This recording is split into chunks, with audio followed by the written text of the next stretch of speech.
এই যে একটি বাঁশের বানানো চেয়ার, এটার কমফোর্ট সাংঘাতিক এবং এটা এইভাবেই বানানো হয়েছে। এইখানটায় রাবার লাগানো আছে এক প্রকার।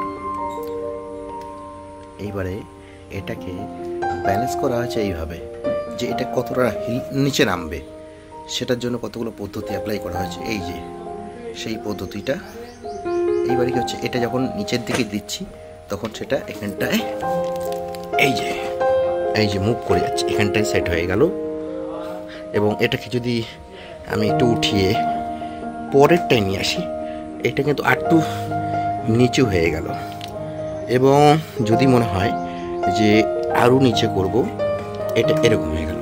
এইবার আমরা দেখি যে চেয়ারটা কেমন। একদম দেখুন শোয়ানো হয়ে গেছে, চেয়ারটা একদম সমান হয়ে গেছে, সুন্দর। এই শোয়ানো চেয়ারটাকে আমরা আবার একটু উঠিয়ে দেই, এটা বেশি কমফোর্টের জন্য এটা নিচেরটায় দেওয়া হলো। এবার আমরা উপরেরটায় দেব। এই যে চলে আসলো উপরেরটায়। এখন একটু উঁচু হয়ে গেছে, তবে একটু আমরা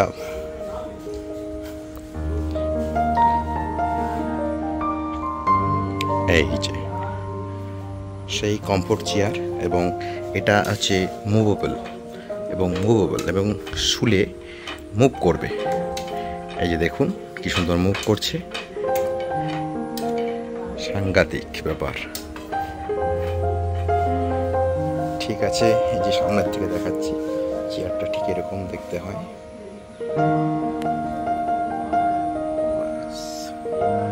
সত্যি সুন্দর চেয়ার।